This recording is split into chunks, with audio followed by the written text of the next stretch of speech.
For the last few days, I've seen several Japanese Twitter accounts being obsessed with Cock of the Rock. Well, obsessed might be too strong of a word, but I've definitely seen some arts of them, even some that depict it with my favorite group of birds. To be fair, I kinda understand the obsession. I mean, just look at it.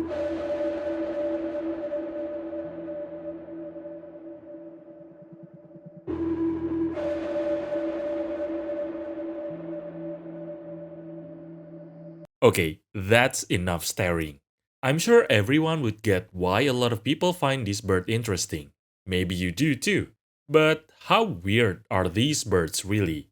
Are their behaviors as weird as they look? Well, let me bring up the question. What exactly is Cock of the Rock? So, first of all, I just want to state the obvious that they are indeed birds. Not an alien, not a government drone or something like that. Don't worry, as weird as they might look, they are real birds, which means they are chordates and they are vertebrates. Among the birds, they are passerines, perching birds, which is basically the most diverse order of birds in the world, by far. Among the passerines, they are classified in the Cotingidae family, the Cotingas, which includes varieties of relatively famous birds from South America. For example, the screaming piha, which has a famous call that you could hear in various popular media depicting tropical jungle. The white bellbird is also here, which has the loudest call among birds that currently exist.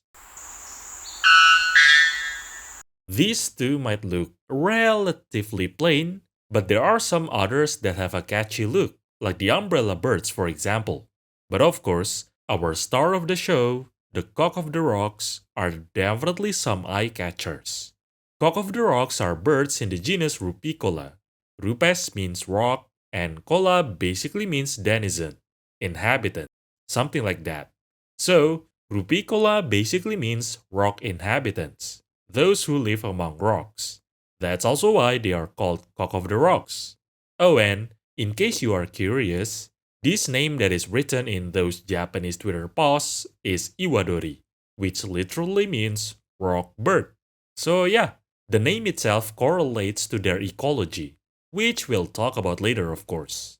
I've been using the word they when talking about, well, them, and that's because there are two species of cock of the rocks, the Guianan, Rupicola rupicola, and the Andean, Rupicola peruvianus. Rupicola is just a tautonym, while peruvianus is an indication of Peru. The name basically means the Rupicola of Peru. It is the national bird of Peru after all. However, they are not endemic to Peru. They can be found from Colombia to Ecuador to Peru and to Bolivia. Apparently, they can even be found towards Venezuela, basically along the edges of the northern part of Andes. You know, the Andean mountain range, hence the common name, Andean cock of the rock. Meanwhile, the Guianan cock of the rock is also not endemic to Guyana, by the way. They can be found from Colombia to Venezuela to Guyana, Suriname, French Guiana, and towards Brazil. So, yeah, their distribution typically doesn't overlap, so you could technically identify them simply by considering where you found them.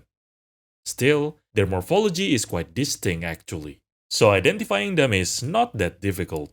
So, yeah, let's talk about their morphology. But before that,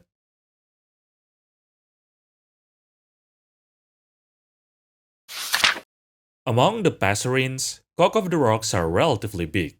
On average, they can reach 30 centimeters long. The Andean cock of the rock is slightly bigger than the Guiana. As with many other birds, they have a significant sexual dimorphism. Males typically have vivid orange or reddish coloration, while females have duller brownish coloration. Not only that though, males have more prominent crests, to the point that it might even cover their beak, especially for the Guianan species. Oh, and by the way, if you are wondering where their beak is, it's hidden between the crest feathers when you look at them from the sides. If you look at them from the front though, you could clearly see their beak. though you could still see their beak from the side on various angles, especially on individuals with lesser crests. So yeah, when you could see their beak, they are not that weird looking, but still quite eye-catching of course. Speaking of their beak, adult males have yellow beak, while females and immature males have black beak, sometimes with yellowish tip. They have the typical passerine feet, where three of the digits point forward and one digit points backward. Their wings are like the typical elliptical wings of passerines, suitable for maneuvering the forest. Now, the difference between the two species. Let's look at the males first. The easiest way, in my opinion, to differentiate the two is by looking at their wings when folded. Guianan cock of the rock have more orange feathers covering the wing surface. Meanwhile, Andean cock of the rock have black wings with this gray patch towards the dorsal. Oh, and also, Guianan cock of the rock typically have these frilly feathers. Besides that, I think Guianan cock of the rock tend to have bigger crests, which is why they are often the ones to have the, images with hidden beak. Though I don't know for sure whether that difference is significant enough, and I don't think it's reliable enough at least. So you could look at the edges of the crest. The crest of male Guianan cock of the rock has this black lining on the edge, making it more prominent, like a half moon, quote unquote. Meanwhile, the crest of Andean cock of the rock doesn't have the black lining, which makes it look puffy. On another note, some populations of the Andean cock of the rock have red coloration, while all of the Guianan ones are orange. Still, some Andean cock of the rocks also have orange coloration instead of red. So again, just look at their wings basically. Now the females. Guianan females tend to have a darker or at least duller brown coloration throughout their body. Meanwhile, Andean females have a light brown plumage with darker wings. Point being, you could see the border of the wings on the Andean females, while not so clearly on the Guianan females. Of course, they also have different calls, so why don't we move on to the ecology section? Actually, at this point, some of you might be wondering. I've shown some images, right? But so far, all of them seems to be perched on a tree in a rainforest. So why exactly are they named that way? Cock of the rocks, inhabitant of the rocks. Well, because they always nest on rocks, which is quite unique for their family by the way. They can nest in crevices, caves, or literally just attach on a cliff, vertical rocks even. Oh, and just to be clear, if we're talking about birds, nests are typically not used as a home for the adults. Adults mostly just sleep wherever, basically. Nests are for nursery and for the nursing parents. And yeah, cock of the rocks are also like that. If you find them on a nest, that is either a nursing female or immature individuals.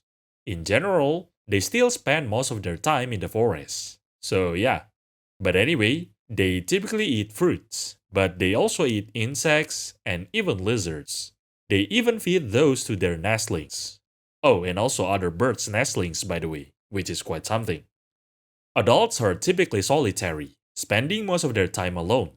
However, they exhibit lacking behavior, where during mating season, many males will gather in a relatively open area, displaying and performing their calls. Because there could be a lot of males, even reaching 50 males in some areas, this could be a noisy moment. Each species has their own unique call. This is the leg call of Guianan cock of the rocks, while this is the leg call of Andean cock of the rocks.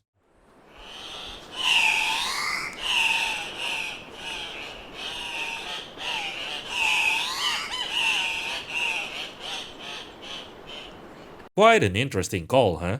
When given the chance, males will hop onto the ground, usually performing a one-on-one display, male to male, like a duel basically, to further emphasize how attractive they are. When a female is interested, it will approach a male. Soon enough, mating will begin.